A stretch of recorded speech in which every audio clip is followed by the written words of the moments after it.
Alright, welcome back. I wasn't on yesterday because I came down sick with something. Not sure what it was, but took the day off. Back today, we're going to finish out this pumpkin. It doesn't have a whole lot left, just a couple welds down here on the inside just to make sure everything's good. Then we're going to take this horseshoe, cut it in half, weld the two pieces together, and weld it on top like the handle, just like this one. But whereas this one was done with wire feed, this one's being done with a TIG. And so far it's coming out much nicer, much smoother, whereas this one has some big kind of blobby welds on there. Well, I mean, that one does too, but this one, there's some of the spattering metal, so it's just a little, if you ran your hand over that, it's much more uncomfortable than if you run your hand over this one. It's just a lot smoother. So, not to say I couldn't go back over that one, but that's where we're at. So, I'll finish this out, and we'll move on to the other project I'm going to work on today, which is a set of wind chimes. It's something that I've got the stuff for and been looking into making, but just haven't got around to it. So today will be wind chime day too. It's Thursday, so it's more the artsy stuff day, more farmers market-y type things than the Mandalorian stuff. All right. So, managed to, right off the bat, get a metal splinter in my hand. There we go. All right.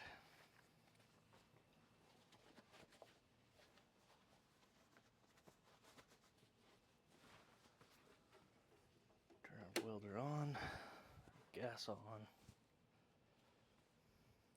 All right. And I still have the heat turned up on the TIG from day before yesterday. Just because that's what really ended up working well with the horseshoes. Had to burn much hotter than I do on the thinner, more delicate metal of the armor and stuff like that. This horseshoes, big chunks of steel. Go figure. All right, we are good to go.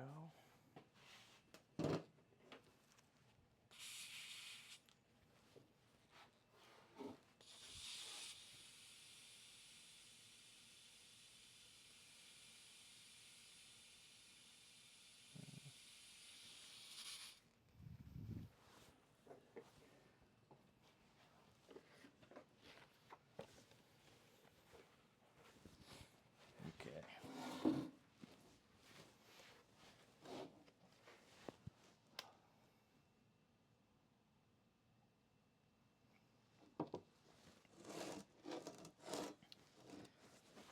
Pretty sure where I left off, this looks pretty good, but down here I don't have anything on this horseshoe, so this is the one we were working on. So I'll put a big weld down there to tie it in, then flip the whole thing over. Yeah, okay, it's welded here decently. So yeah, I'll just add a weld there to tie it in. There's a couple that aren't welded on this inside, so I'll get that too. Just to make extra sure if whoever buys this drops it, it doesn't break. So that would be annoying. Alright, come in there. I think I can get that in 2 spots. Alright.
Alright, got that tied into a couple.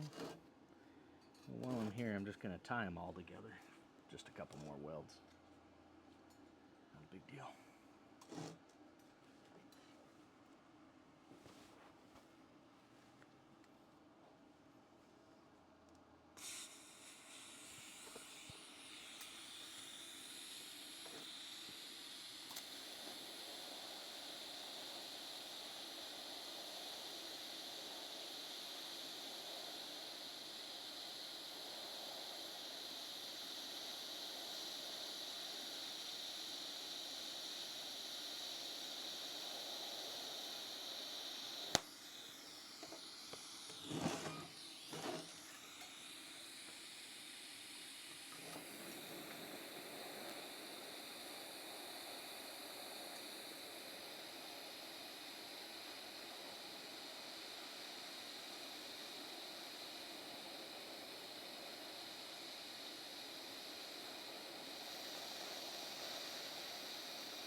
Alright.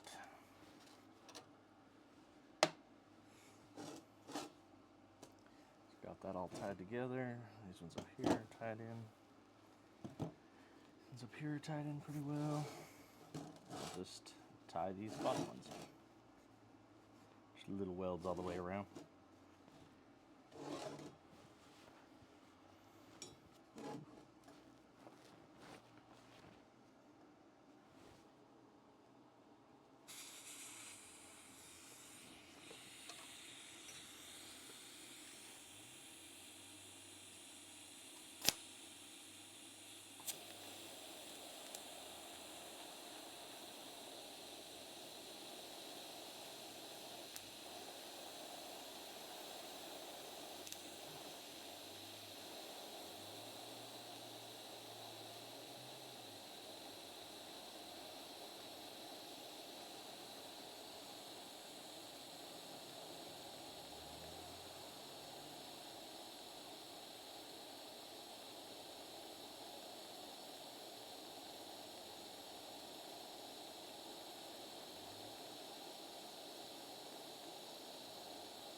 Oh yeah. Screwed up my tungsten. I'm gonna have to grind that out. Dipped it in the metal.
all tied in.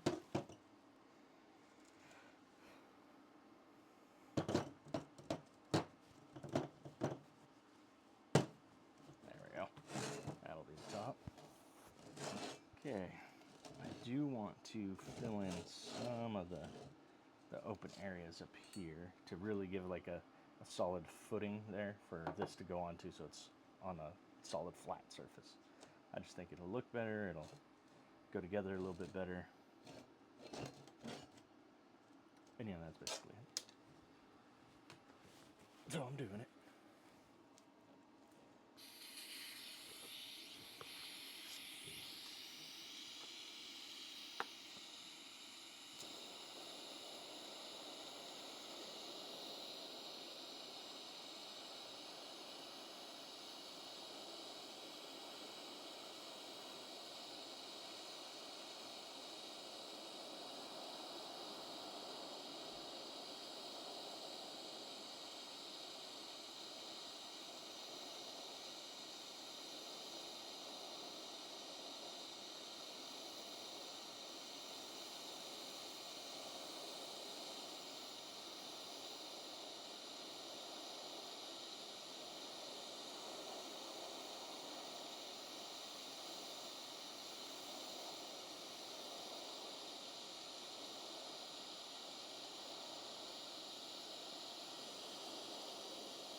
Okay.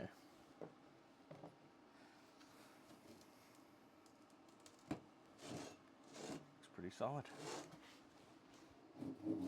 All right. So now, I'll take this over, cut it in half with the grinder, put the two sides together, weld them together, and then take it and weld the whole thing. Probably cut it. Typically, if it's at a 90, it's going to be a little too shallow to pick up.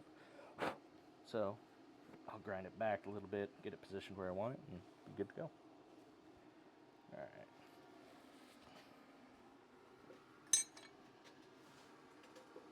Before I do that, let me check my tungsten. Hey, look good. Didn't screw it up yet.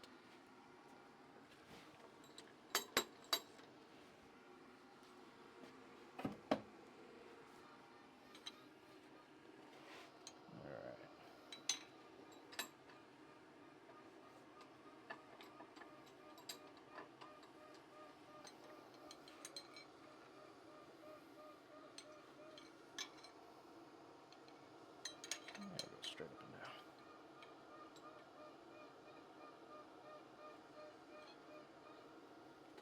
Not too concerned about measuring out exactly where the middle is because, like I said, I'm going to be grinding it back anyway.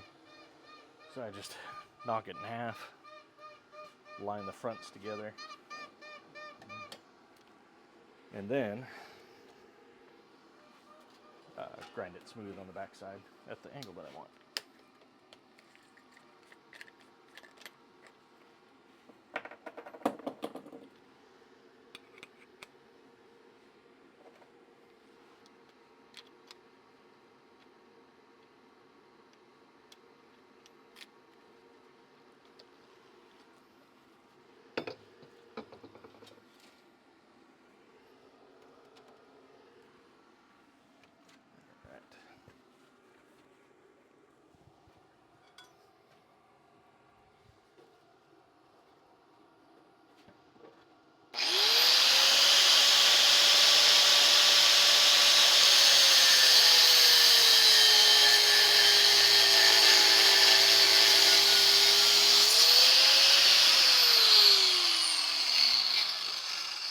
Those wheels, you don't want to push too hard. You want to just let the weight of the grinder, or the weight of gravity, just kind of do the work for you. So you don't put too much pressure on it and then make it explode and shoot shards of that stuff all over.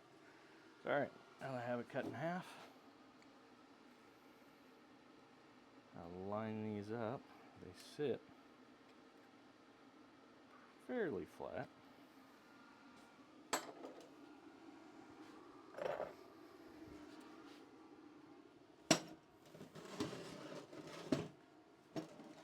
That's hot.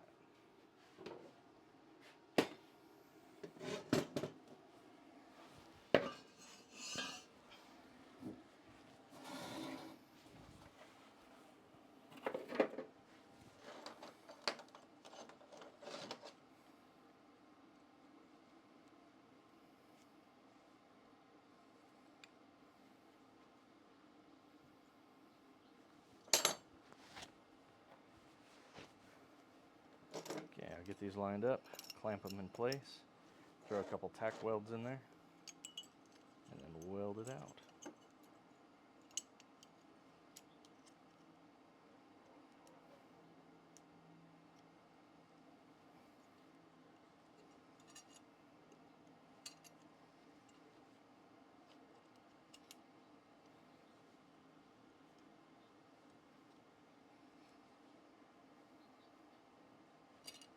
They don't match up perfectly to each other just because they're used horseshoes, so it's part of the charm.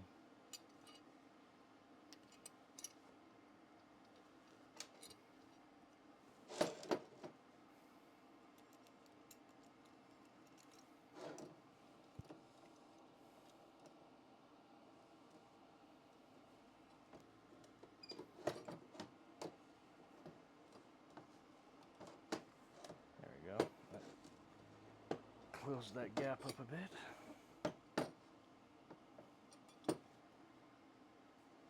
So, there we are. Nice little pumpkin handle. So, I'll put a couple welds along here. Maybe one or two on the inside. And it'll be good to go.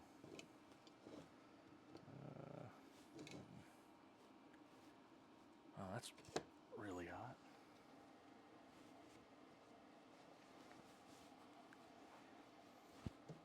Can't tell if it's really hot because it's just hot here, or I don't think so.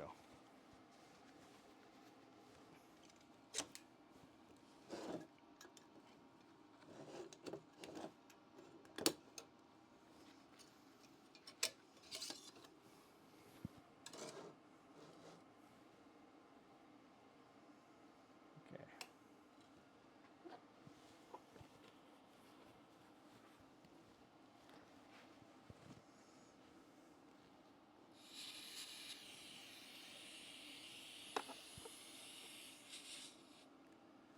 Actually, I take that back. On the other one, I didn't weld it on top, so it looked like just two horseshoes just magically stuck together. So I think I'll do the same thing. I can make this a little easier on myself.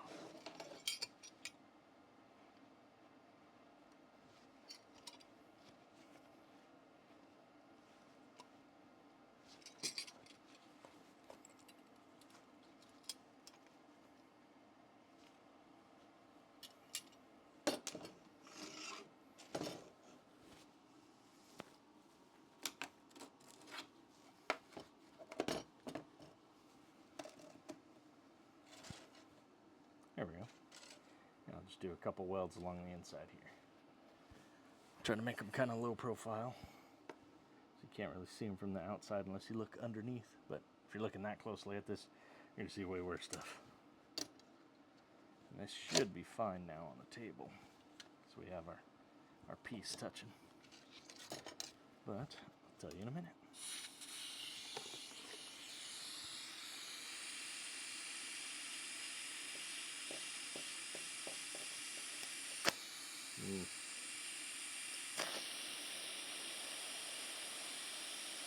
Good enough.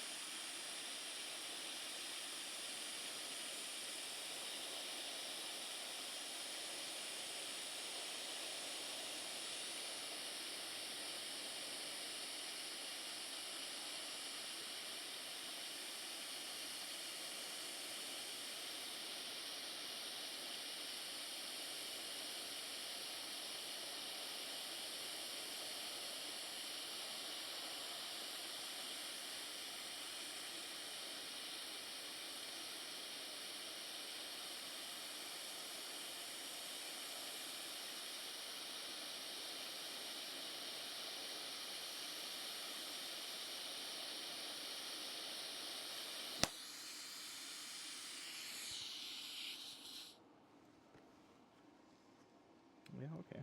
That'll work. Hit it in the middle, and then one kind of up in here, and should be good to go.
Okay, that is welded.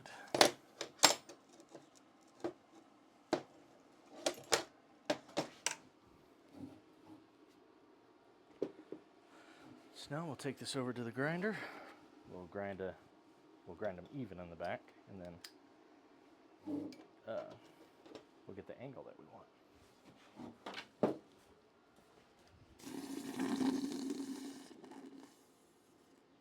That was hot.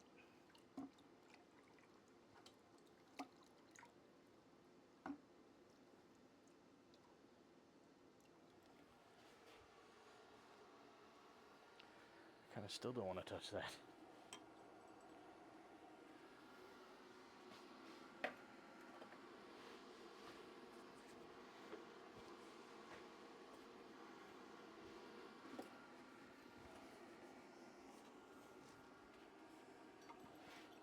Oh no, we're good. Okay, so as you can see, we have our 3 little welds down here. Not able to see it from the top or from the side. Just a chunk of horseshoe. But now we'll grind this back to give us our kind of kick back a little bit raised angle, not just a straight 90. So we're gonna cut it back about like that.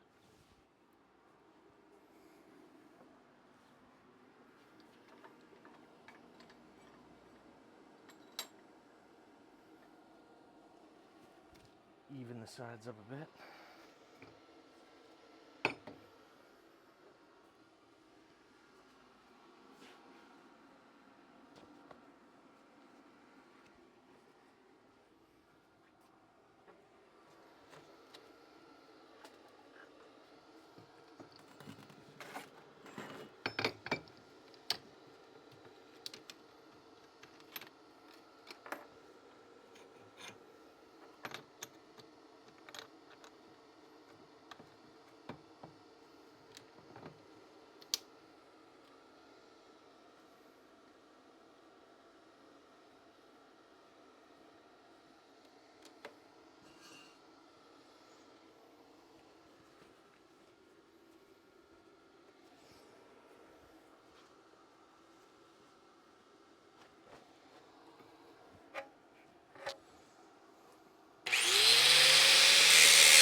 That way, so we need to take a little bit more off the back there.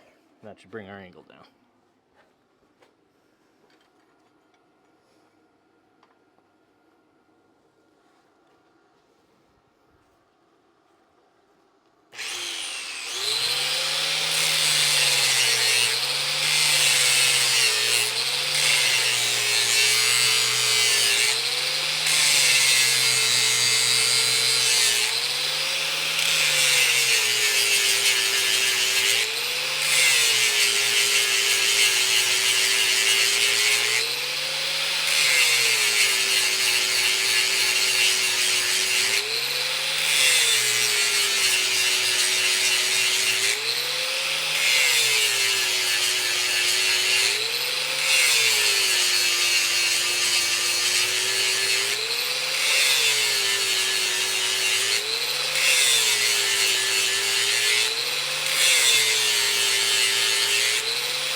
Like that. All right.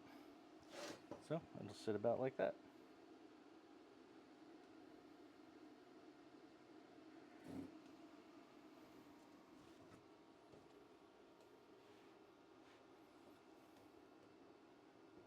Yeah, okay. Get this into place with some magnets.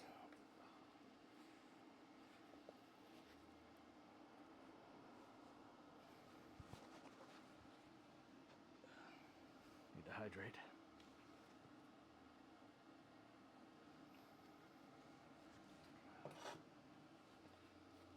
As soon as I get this lined up, I'll go check chat, see if anybody has any comments or anything.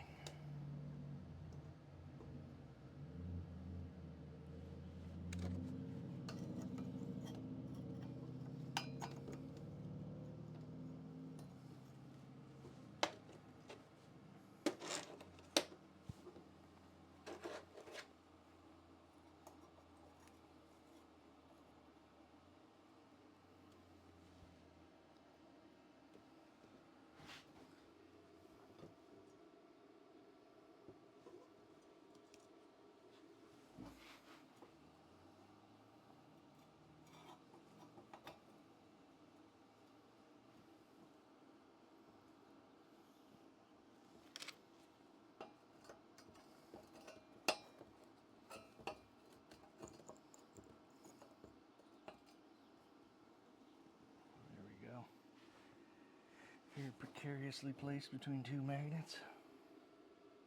This actually looks pretty good. Alright, let's see if anybody has any questions before I weld this and be done with it. That is the last step. Just throw a big weld all the way around it so the handle doesn't pop off, obviously. And pumpkin's done. Nothing in chat. Alright.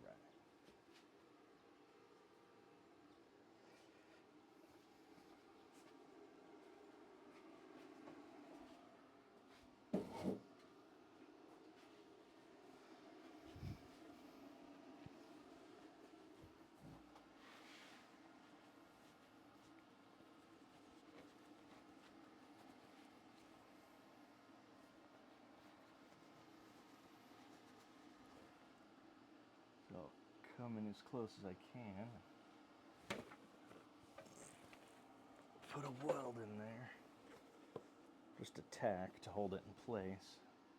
It's going to be a fairly hefty one. Then I can take the magnets off, move it around. I might try to hit it in two spots.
Got a pretty hefty tack in there, but it is just one.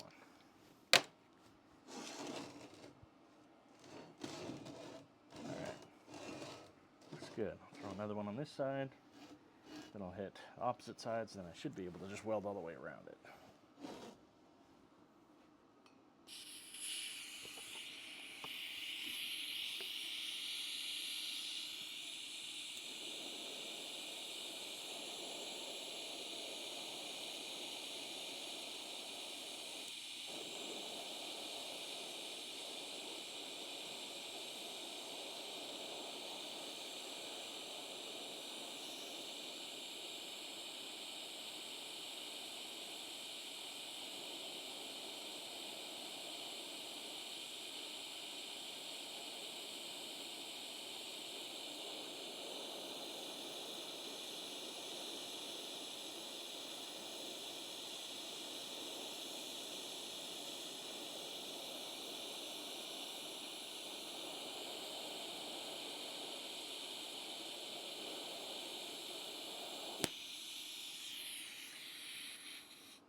Okay.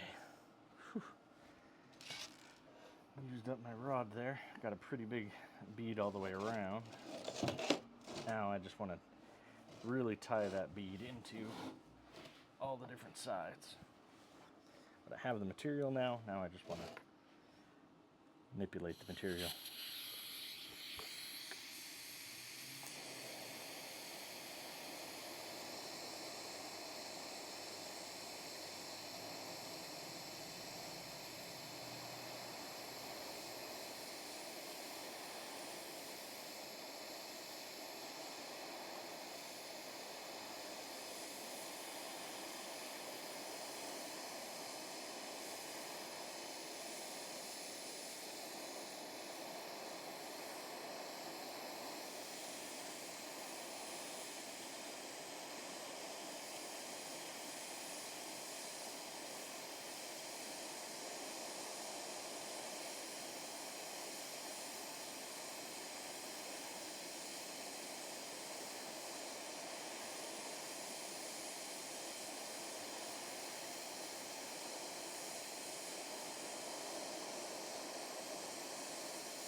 little bit more. I want to now tie it down into the handle itself a little bit better. But then should be done.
All right. I think that's about as solid as I'm going to get it.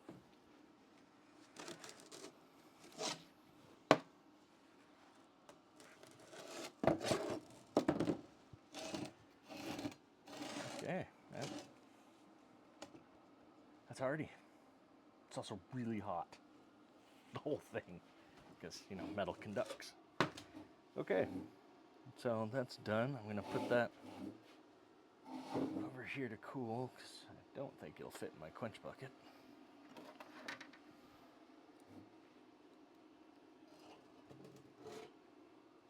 But there, pumpkin.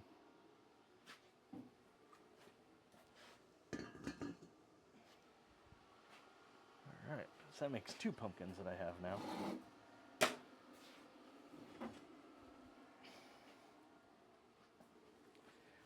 think what I'll do for speed in the future, I have another head that goes on this that replaces this part with a a stinger or an arc welder head, the little thing that you clamp the rod in, then you just put the whole rod against whatever you're welding. I think that'll work pretty well for those. I'll be able to just blast that on nice, quick, and easy. I think that'll be easier than even the wire feed, but we'll see.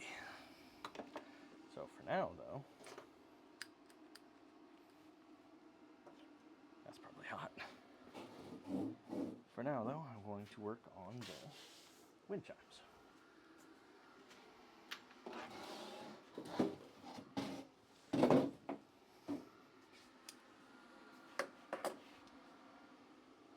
So, when I was looking at wind chimes, the thing that I was seeing was that they just have a few different types.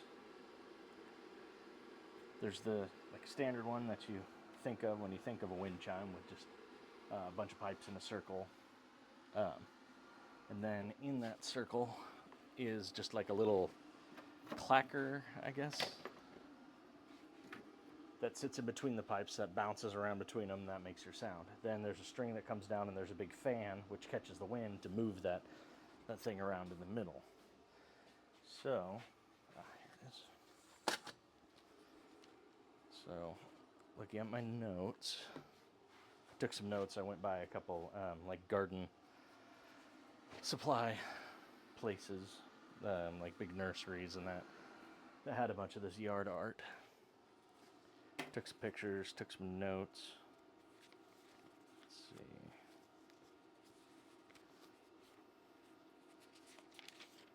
see. Here we go. Wind chime. So the first one I'm going to do is 6 pipes. So you have your hook for hanging it wherever you want. Comes down with a string, just that string ties into a knot and then ties out to your whatever you're using to space your pipes out, whether that's another piece of pipe cut real thin, wrapped around there with holes in it, so you could tie your strings through those holes so the holes don't slide around, or whatever you got, a piece of bar around there, whatever works. And then from there it ties down to your pipe, which the ones that I saw had the pipe. It took a pipe just like this. These are just remnant scrap pipe that I got from that steel supply place that I get all my stuff from. They took it, they drilled a hole through there, then they took a piece of metal, a little round stock, put it in there, cut it off, and soldered it just on the edges, and then ground that off. So it's so there was like a bar going through the middle, and that's what they tied the string around. Which I don't see why you couldn't just drill the hole through, take your string or wrap your string just all the way through, and then maybe just tie it in a knot here, or like little up ways, and then take the rest of it up to your loop around the top. I don't see how that wouldn't work. That won't take away from the resonance of it or anything like that. It'd be super easy to restring. Putting that bar in there, then having to loop it around there, just means you got to kind of fish it out and get in there and just kind of fish it to pull it through so it ties off to that. But I don't necessarily see an advantage or disadvantage from doing it the way that I was thinking. So I'm going to try it. The principle's the same. If it doesn't end up working and I have that on there, well, I already have the hole drilled, so then I just put a pin through it and I've learned my lesson and do it that way. So that's for that part. And then obviously these pipes will be cut at different lengths, give you your different tones. But then there's a string that goes from the top all the way down to the bottom. That's where you have your sail, whether it's a square or a circle or whatever, some sort of fan. And then up here, either a wood striker or something, whatever you want on the inside that the rope goes through the middle of, ties off, keeps going, so that's what bangs around and makes your noise. So, right. Some of them that I saw, the pipes were even at the bottom, but then they had different heights at the top. And I didn't like that as much. I kind of like it almost having that pan flute aspect to it, to where the top's perfectly flat, but then the bottom, they're kind of at an angle coming down. So I'm going to do it that way. For the time being, it's going to be hanging in my yard, I'm sure, until I sell it. Alright, so with these pipes, I have them long, so might as well use as much of the pipe as possible, and I have 6 of them for this project. So,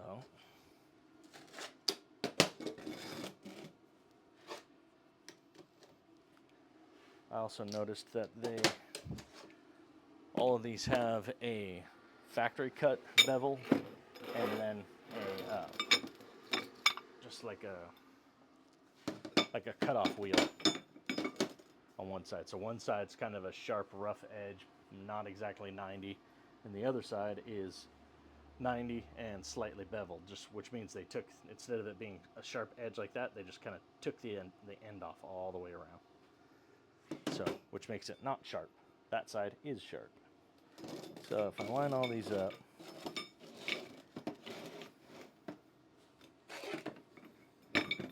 these are also not all exactly the same length. They're remnant pipe after all. So if I line those up and just use these as my tops, it's minimal work that I have to do to them because they're already beveled and nice. So those all lined up pretty close.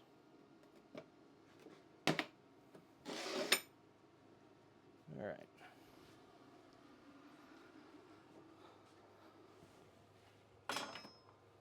So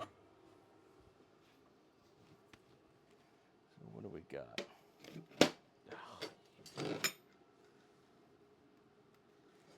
All right, for this I think we'll use a cloth tape so I don't have to fight the magnets. All right. So these lined up. The longest one looks to be about 23.5 inches. So if I cut that off at 23 inches to get rid of this sharp bevel.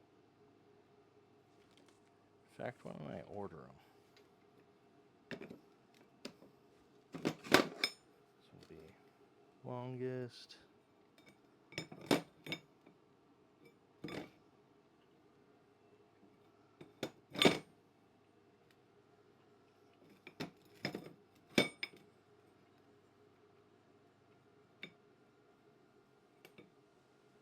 So I'm thinking if I space them out an inch maybe? I don't know if that'll give me a varying enough tone. Let's see what I got.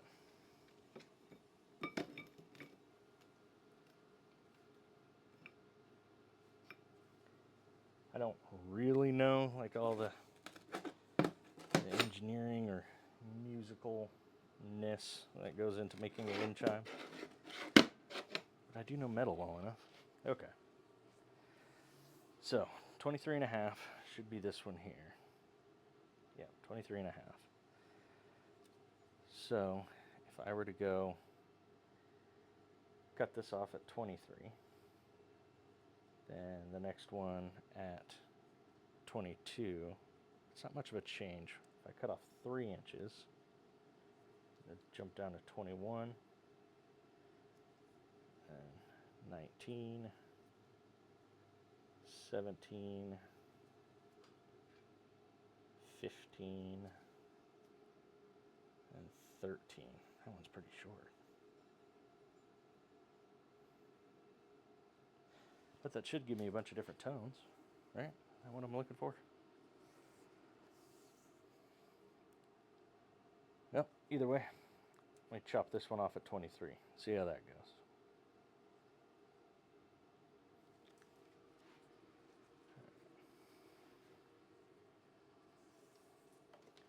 So I think for this stuff, soapstone might show up. This is just kind of a paint over the top of them. If that doesn't work, I have I can just scratch a line into it. So 23, what I was going to cut that one off at.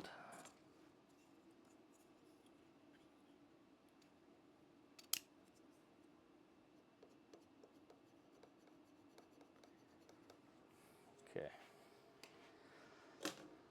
got my first mark. Now to cut the pipe, I have a different nifty tool that I'll be using for the first time today. Well, this specific model.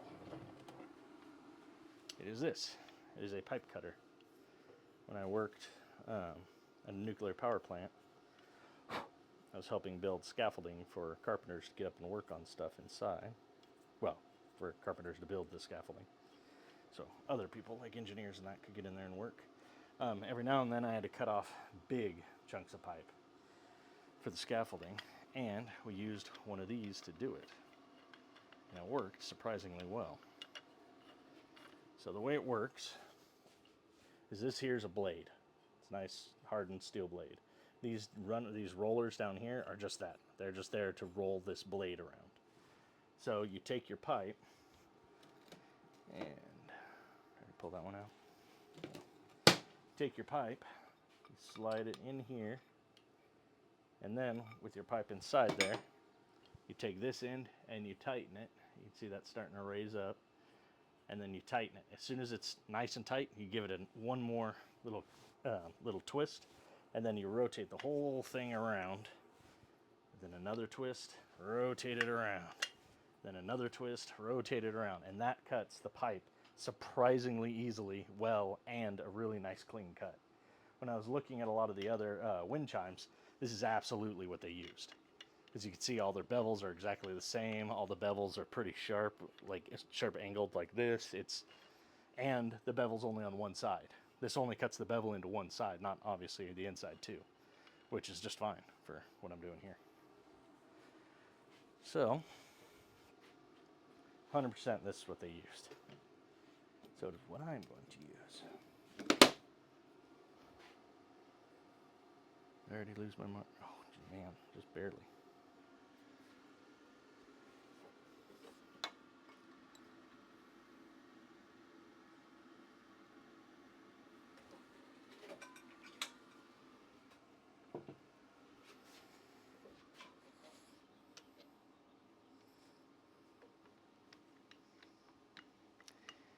And when it goes on nice and tight like that with the double rollers, it keeps itself lined up, so you don't have to worry about it cutting sideways because it's using two rollers to keep itself in place. So there, now that I have it, it's nice and snug on there. I'll give it one good twist, rotate it around, another twist. This is my first time using this one, so I don't know what it's gonna do. You can feel it get easier though as you go around.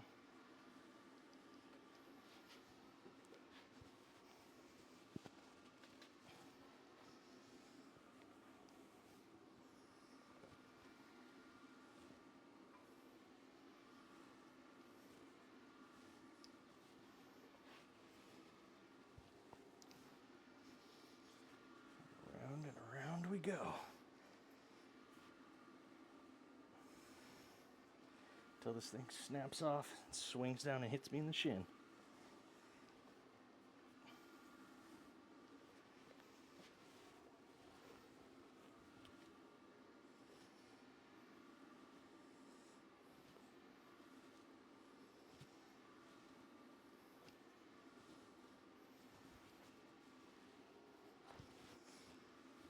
I feel like they could have given me a little bit longer of a handle.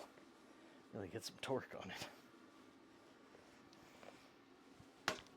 Oh. Okay. There we go.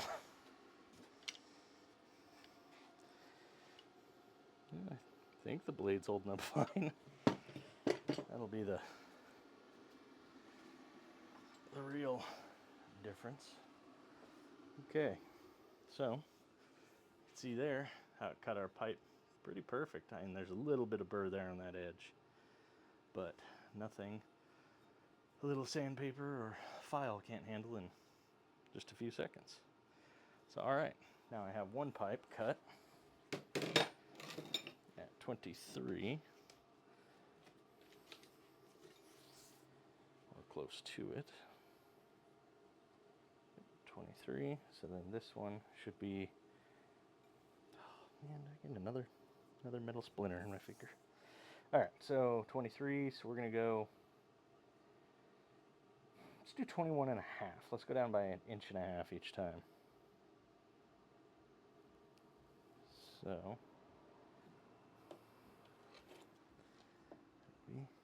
here.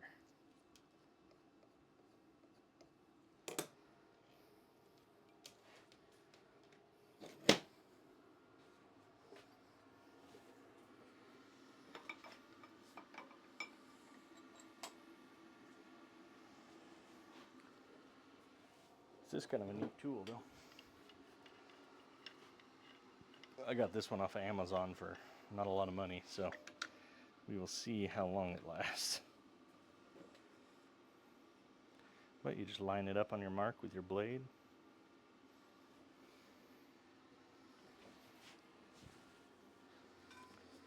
Go to work.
There we go.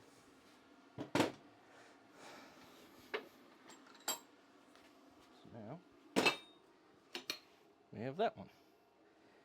So that one was 21 and a half, so next one should be at an even 20.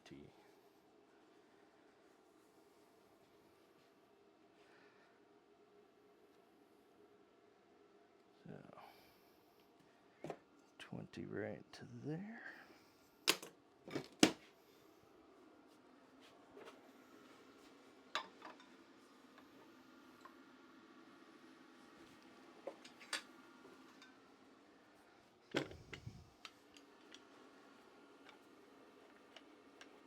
I've had to get a lot of interesting, but different of tools for the stuff that I've been working on. Surprisingly, not for the stuff like the Mandalorian armor. That's all pretty straightforward metalworking stuff. But for doing like the bike chain tanks, I had to buy a special tool used for taking apart bike chain. I thought I could just use a hammer and a grinder. I was wrong. That brought up way different issues. Sure, it came apart, but not in the way that I wanted it to. For wind chimes, I had to do this. For doing some of the yard art, I had to make that bending jig that ended up not working quite as well as I had hoped. It still works, I just think it'll work far better when I get my oxyacetylene torch up and running. It can actually heat the steel up to bend it on that. Then it should work perfect. So it'll go way easier. But all that was for the garden stuff. The hammers and stuff like that I've made, that's all easy. Didn't need anything for that. But the damn yard art. All the specialty stuff. For all the rustic stuff that people like.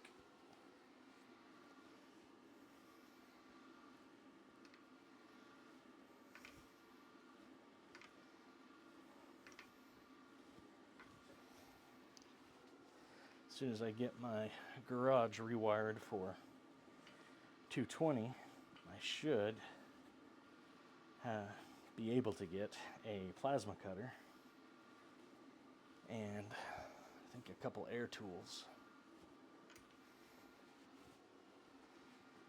That'll really let me make some cool yard art. Cutting it out of that the plates of steel that I get, like little designs, stuff like that.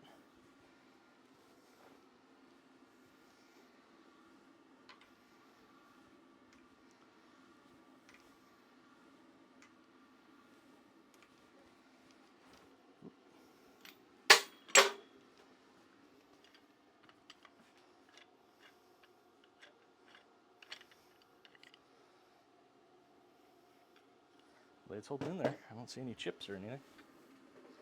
And this is just mild steel. It's not like it's super high carbon hardened steel. It's funny because if you feel these, they are hot. Not like they were just welded or ground on, but they're not cool either. All right. So that one was an even 20, so this next one should be 18 and a half.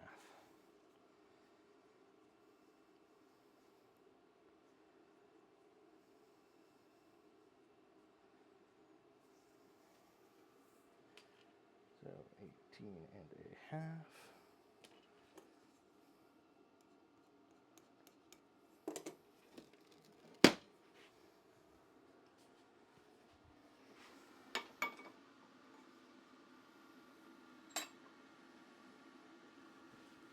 I think inch and a half may have been the sweet spot. I think that'll still, with the 2 inches, the last one just seems like it'd be too small to me. I think it would look weird. Whereas now they're all long pipes, just of varying lengths. That one would look like long pipe all the way down to short little tiny pipe.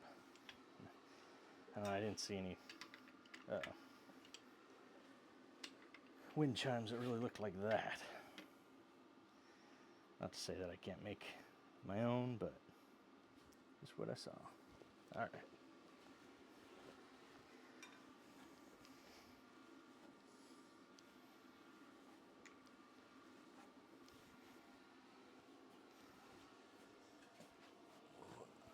Double duty.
I think the one that I used at the power plant had 2 blades, if I'm remembering correctly. It had like the feet on one side, and then as the pipe went in, it cut. So you had your 2 blades here and your 2 rollers here. So you stuck your pipe in, and then as you tighten the rollers down, they were actually on 2 blades cutting around. Just went a little quicker.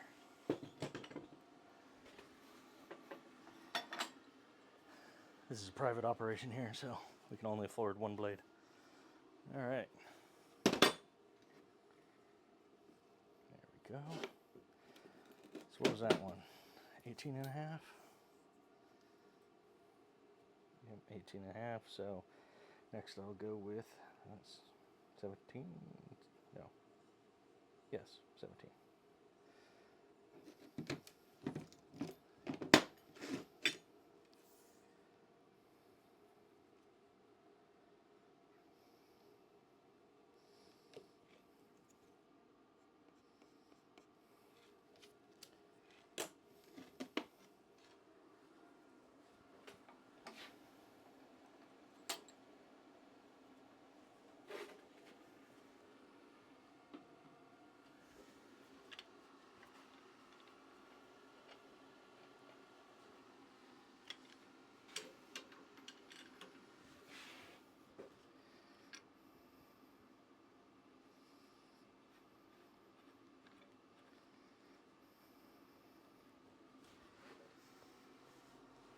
Maybe I can use his leftover pipes to make a little itty bitty one.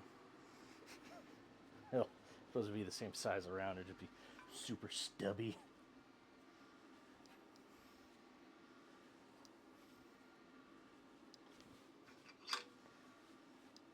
The dwarf wind chime.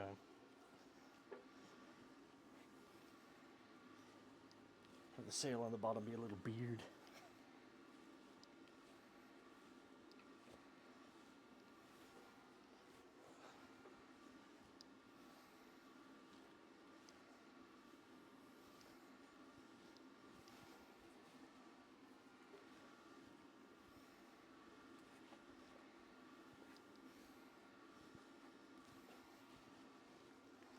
Some of the wind chimes too, there's like some ones I thought were kind of cheesy. I had like really poorly painted resin dragons and stuff like that on them, or like fairy stuff. I thought they were kind of cheesily done. One, they were painted real bad, just I mean straight out of China stuff. But I do have a resin 3D printer, and I've done model painting for years. Thought about doing something similar. I can do something similar that's not as cheesy. Probably still a little cheesy. And people always like dog stuff, cat stuff, horse stuff. So I could print out a little horse scene or something like that, put it on that top plate where these all tie up into, make it kind of a flat surface, and on top of that have the little scene that I can paint up, drill a hole through the middle of it, have the string come up through that. Or I suppose it can come on the outside of it and then just like tent over the top of it. Alright. Last one. I was at 17, I believe. Yep, so 15 and a half will be our last one.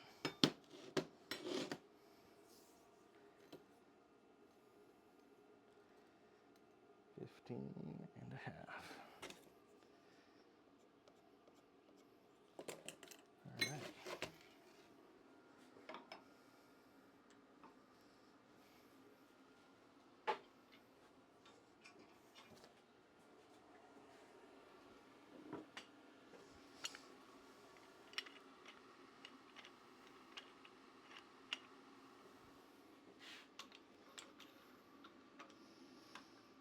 Okay, I'm gonna go check my computer real quick because it just gave me one of those lovely Windows chimes. Like something bad just happened. So let me check that real quick.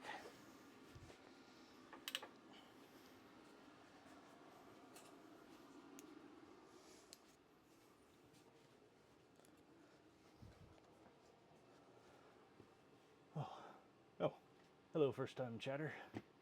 If you have any questions or comments or anything, feel free to leave them in chat. I don't see anything wrong with Windows. Alright, Windows just being Windows. Alright.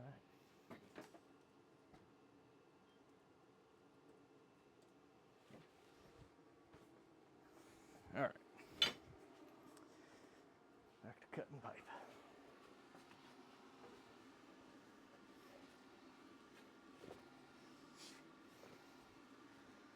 That's been the hardest part for me with this whole endeavor, has been learning all the software and everything else that I need to stream, getting the camera and lights all set up. You're supposed to have those really professional looking, the round, fancy LED lights. I have a set of Husky spotlights just set up in the garage, kind of facing out a little bit so they overlap a little in the middle. And then I have one of those those tripods that they use for cameras that are just a bunch of little balls, and you can use them to like wrap around stuff. On the little carry handle on the spotlight, that thing is just like octopus wrapped around the top, so it is super janky. If I were to move it, it just shaky cams all over the place. But You know what? It's working. It's working pretty well. Oh, good enough for me. I think the fanciest thing I got was the Rode microphone. It's super fancy. It seems to be what a bunch of the other streamers were using. Me and a buddy looked up what the people were using, and there's this guy who does really good like workout videos. He's a live streamer, so just streams everything that he does. And he uses this exact mic setup, but he's got a baseball cap that he has it hooked to. And we noticed that it was cutting out a lot of the sound from like the gym and that, you know, where people racking weights or machines clanging or, you know, people talking, music playing and all that. It seemed to cut most of that out to where you could really hear the guy. So we figured, hey, for a shop working on banging around out here, might be the way to go.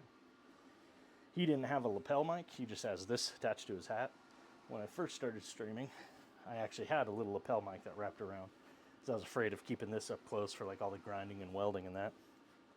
But the lapel mic ended up actually picking up a little too well. And anytime I used abrasives, so like sandpaper, a file, the grinder, it was just terrible on the ears. So I had to keep going back and forth and muting and unmuting, and that was just a pain. Well, one day, when I was working out here on stream, I had a piece of jagged metal over here on the side, and when I walked by, it caught that lapel mic cord and just shredded it, just ripped it in half. And so I had to make do, and that's when we found out this seems to cut out the grinding in that to make it not so awful to listen to. So, as famous artist once said, happy little accidents. All right, so there. I have all my pipes cut out for the wind chime. I did see a couple wind chimes that were designed kind of like this, like the pan flute looking thing, where they just line them up here. Then they had a plate along the top, tied each one to it. And then up front here, they just had a piece of metal, just a bar stock across the top. And hanging down from that was their fan. So as the fan blew, that little thing would clank into them, and you get them kind of all going off. But it didn't look like it worked very well. I think it was more just for going for that pan flute look. It's hanging up in your garden and that.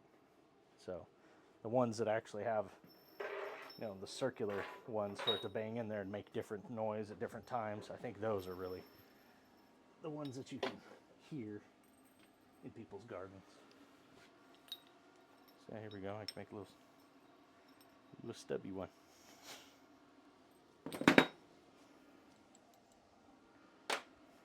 All right. So now that I have all my pipes cut out, you know what? I'll come in and clean them up a little bit.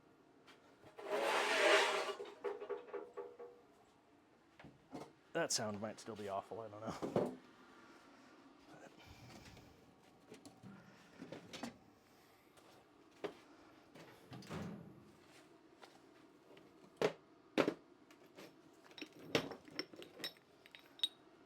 I'll find something to use these on. I like recycling random stuff like that I use on one project, use it on another. But hey, our little pipe cutter worked out pretty well. All those pipes, it doesn't seem any duller than it was. It's not supposed to be a razor blade. It's cut more like an axe, so real wide angle on the blade, not, you know, super thin for obvious reasons. But yeah, that thing worked pretty well. Pretty happy with that.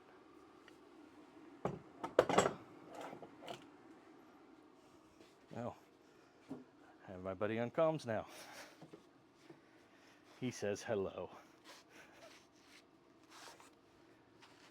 All right, I'll just clean up those edges. But now, if anybody has anything to say in chat or that, he'll read it to me straight away. So real time interaction.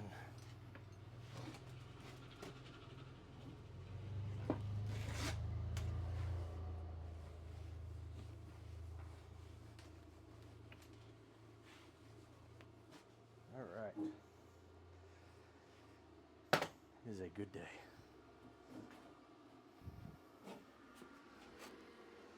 Made better. For those of you tuning in right now, wind chime. So these are my wind chime pipes. I just used my new pipe cutting tool to get in there and circular cut around them to give me these nice, perfectly, well, you can see that's a factory edge there where they cut the pipe. So not only do they cut it, but it also puts that little tiny bevel around the edges so it's not sharp to the touch. Most other pipes, like, let's see, this was just chopped off by somebody with a wheel, and you can see there that burr. If you run your finger across that, that 100% will slice you open. And you can see it's just, there's nothing on the edge, it's perfectly angled. That's not beveled. This, with that little angle, that's a bevel. So what I used was a pipe cutter, the big one that rolls around it, and you can see that put a little bevel on there. It's a one-sided bevel, but that's what this is for. We're gonna come in here and just hit it across the top a little bit. It doesn't need much. I'm not looking to remove a lot of material, just enough to where when I scrape my thumb across it, it doesn't catch like a blade. So, a couple easy passes. Seems good. Yeah. A couple just to knock that edge off. Doesn't need anything crazy.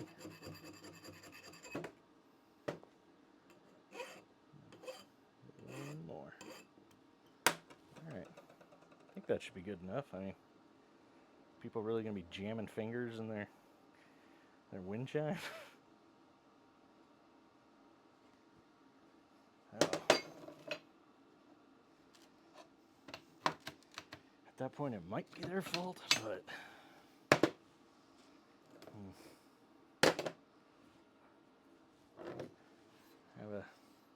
give a waiver out for all the things that I sell. If you injure yourself on my stuff, it's your own fault.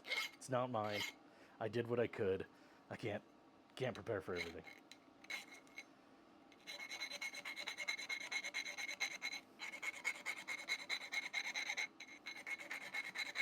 It's part of the purchase. This is liability. You're buying a liability. The yard art, it's not worth crap. That liability waiver. That's what's worth all the money.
My partner in my ear is giving me less than helpful commentary.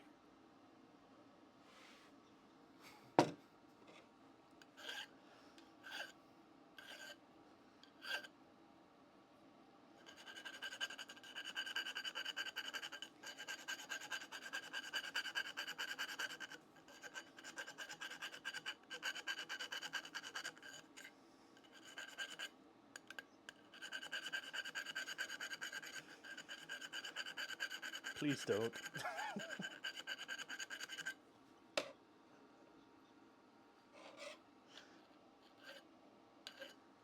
There's some odd little burrs on here left over.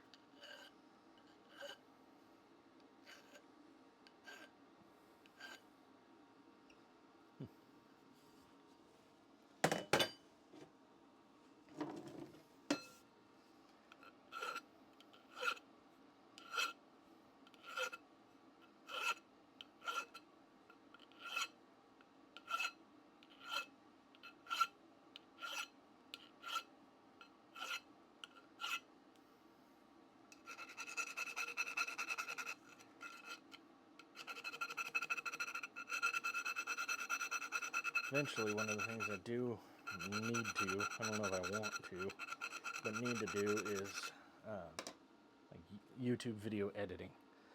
I know I upload a lot of videos on YouTube because I just upload the raw Twitch files. One, it keeps a record for me. I can always go back and re-download them whenever I need it, so it's kind of like saving it to the cloud.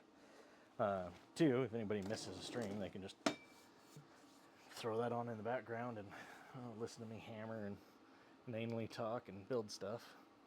But I think if I were to make, I think YouTube, I thought I remember reading about that on one of their things, saying that they hate that. They hate you just uploading a bunch of hours of just raw, boring, or weird Twitch data or streaming data. I don't really like that very much. I think you get buried in the algorithm in that, which makes sense because I have like one like on every video, and 100% of those one likes are my dad. Because he gets to work so early in the mornings that he just tunes in and watches the previous day's stream, which is endearing and fun. And I mean, he's a lot of the stuff out here I got from him that he's given me. But yeah, I think that's the only person really tuning in. I think that's just because I'm getting buried in the algorithm, which I mean makes sense. Of all the effort I'm putting into everything else, probably the least effort's going into YouTube. Which I'm sure they'll love to hear that, but if I get into editing the videos, then maybe I can make something of it. So, alright, all these are trimmed up a bit to be less razor blades, which I'm sure will be appreciated. Now, I gotta get all this ugly paint off. There's a couple ways to do that. I think I'll use the wire wheel. As horrible as that thing can be, it does strip stuff off pretty easily. This is the wire wheel. It's made of a bunch of twisted together wires. They frequently shoot off and stick into things like people and equipment and clothing. And the other day I was doing laundry, and I put on what is it? I think it was a pair of underwear. On, and just stabbing into my leg was one of these little things. Like it was bound up and twisted in the cloth, just driving into my leg. I'm like, God, oh Jesus. So they get everywhere. It's not like I was out here using a wire wheel in my underwear. So just a little information for you guys. All right, so the ones that I saw at the store, the wind chimes for sale, they were just perfectly matte black pipes, which were, it's powder coating is what it looked like. It didn't look like spray paint. So their pipes were also thinner than this. Not like a primer, like a powder coating. It's a coating that you spray and cook on that's extra tough. Supposedly, it's supposed to actually dent before it chips off. But I don't know what the hell people are doing with their wind chimes to where they need it.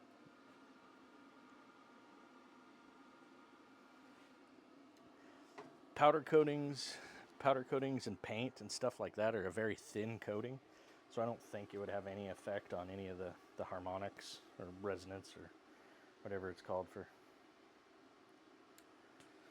wind chimes. The musical sound. Alright, so for wire wheel, I use the biggest, thickest gloves that I have. After wire wheeling, I've had in this leather apron those wires stuck in it before. So, I'm gonna actually drink some water though. It's getting hot. Coffee's not cutting it.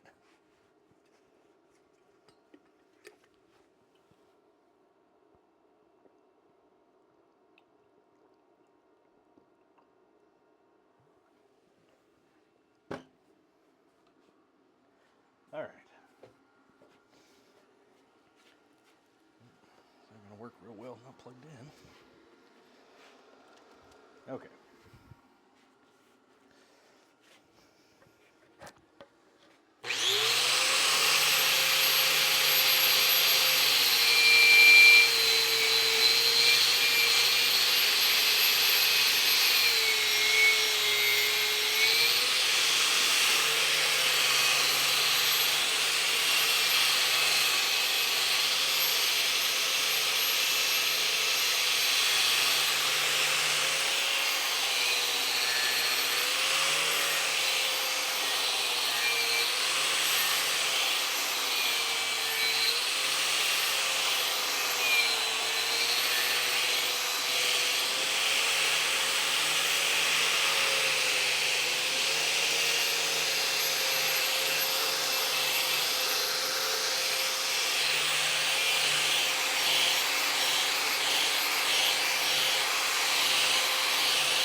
So it doesn't need to be perfect. I don't need to get it perfectly stripped down to the steel. But what I do need to do is kind of get that outer layer off, give it a pretty uniform finish, take any of the little spots of rust off, and this is doing that just beautifully. It's not pure steel underneath, but it wouldn't be too hard for me to just hand sand a little bit to get that off. I wasn't planning on it. I was planning on getting these all hung up and then spray painting them just black, probably. But people might like the bare metal look. I'll see. I'll get it all set up and built. It doesn't take anything to spray paint it afterwards. I'll get it all set up and ask my wife and that and see what they think. Well, she thinks, and then ask some other people. I'm not good with the whole looks and what looks nice. I just build stuff.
See, that pipe's much cleaner, much nicer.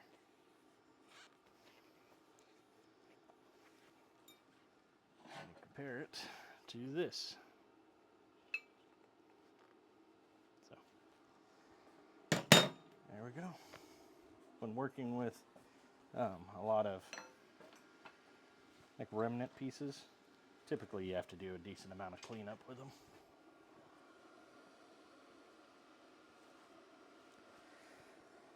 Yeah, most steel, I suppose, you got to do a decent amount of cleaning on.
This one's almost done.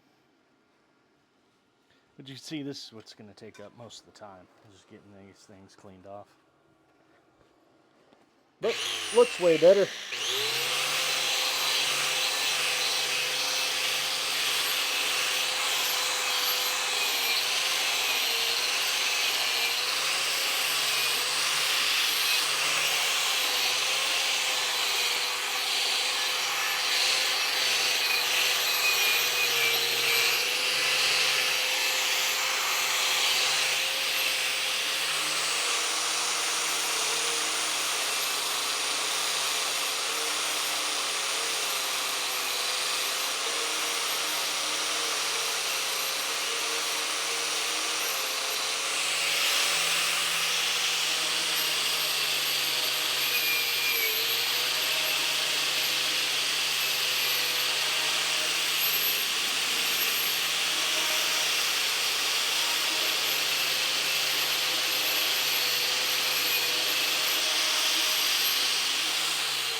think I'm probably getting close to my time, so I'm not going to finish this wind chime today, but that's fine.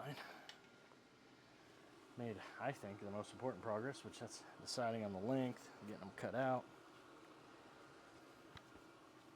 The rest will come together.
Well, apparently I'm already past my time, but I'm going to finish this anyway.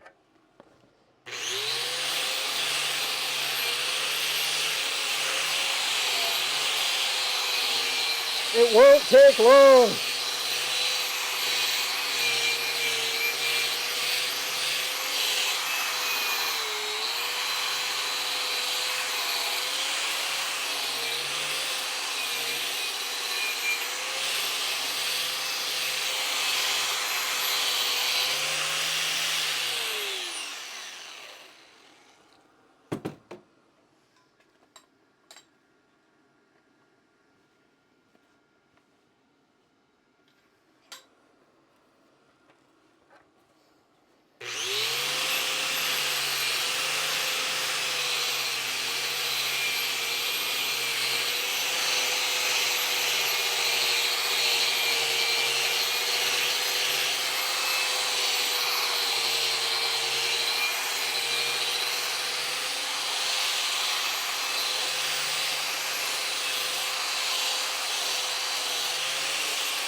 looking much better.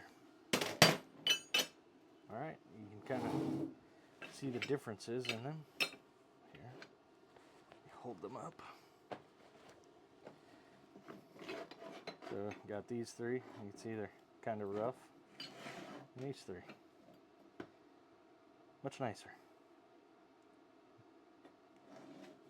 So, even if I don't do anything to them from there, leave it that kind of, that look, I don't know, brushed paint. I don't know what you'd call that look. That still is some paint left over on there. But even if I left it like that and just punched the two, or put the holes in there to tie the strings on them, I don't think that would be bad. But we'll see.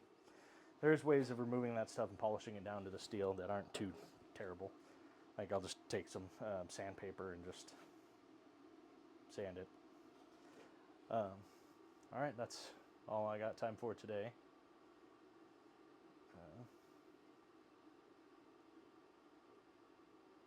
Oh, somebody's having trouble hearing me. Oh, thank you. Thank you for the follow. So yeah, that's about all I have time for today. Thank you for the tip on volume. I'll try to talk louder. I'll be back on, what's today? Today's Thursday. I'll be back on tomorrow, same time, 6 p.m. Pacific time to 8 p.m. Pacific time. And I'll be working on the Mandalorian chess piece more. So, this full steel Mandalorian chess piece. I think we're going to be finishing out this bottom part here, grinding these off on these two sides, and then this chess piece should be done. And then I just need to do similar work to the back plate to connect the two. And then it'll be shoulder straps, and then the top part of the chest will be done. And I'll just have to do the lames that go underneath, the slatted pieces. And I think that's pretty much it for the chest piece. Granted, that's a lot of work, but once that's done, then I can work. I'll probably go to the shoulders next because they kind of tie into it. I think I will actually tie them into the shoulder straps. That's typically easier when attaching shoulder armor. With shoulder pieces, you can either attach them to the chest or underneath you can cross strap them, but cross strapping can get real annoying and really only looks good if you're in like a barbarian BDSM video. Otherwise, they catch weird and don't sit right. So I'll probably just end up attaching them underneath. I just have to find a way to attach all this stuff without it being visible on the surface. Like these holes are rivet holes for holding the leather straps in place. These here are holding those in place. But if I rivet it, you'll be able to obviously see the rivets on the outside, which I don't want because there's none of that on the actual armor. So I have to figure out a way to cover these. One of the things I'm thinking about doing is putting a couple little like little ridges on here and then insetting some magnets.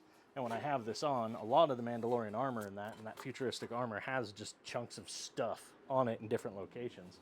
So if I have like a little badge up here, like a little communications thing stuck up here that are just magnetized on in a couple places just to this chest piece, just to cover up rivets and stuff like that, I think it might work all right. I think that'll be pretty good.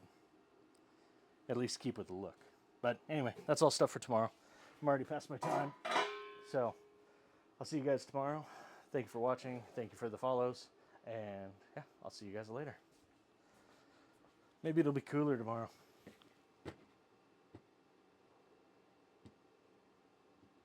Let's see. Answer a couple questions. Okay. Upholstery tack heads. Oh, for the here. Are you talking like welding some of the tack heads on the inside and hooking the chest piece in, or hooking the leather straps into it?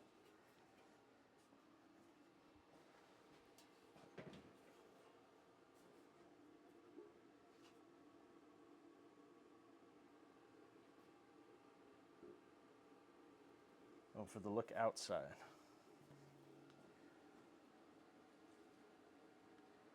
I don't know. I'm going to have to play around with it and see my ideas, or see what I can think of. One of the things I thought about doing was taking like the inside of a duty belt, one of the heavy duty like cop belts. They have two little hooks that hang down. And if I have 2 little hooks that hang down in there, and on my strap have a couple holes there, I can loop it through and pull it tight, and that should hold it. And that would be flat on there. There'd be just the 2 little things. It wouldn't be riveted, the leather straps, but I could also put a couple holes down it and actually extend them out depending if I needed to like lengthen or shorten it. Don't see why I'd ever have to, but the principle's there. So, I don't know. I'll have to keep thinking about it. But, all right.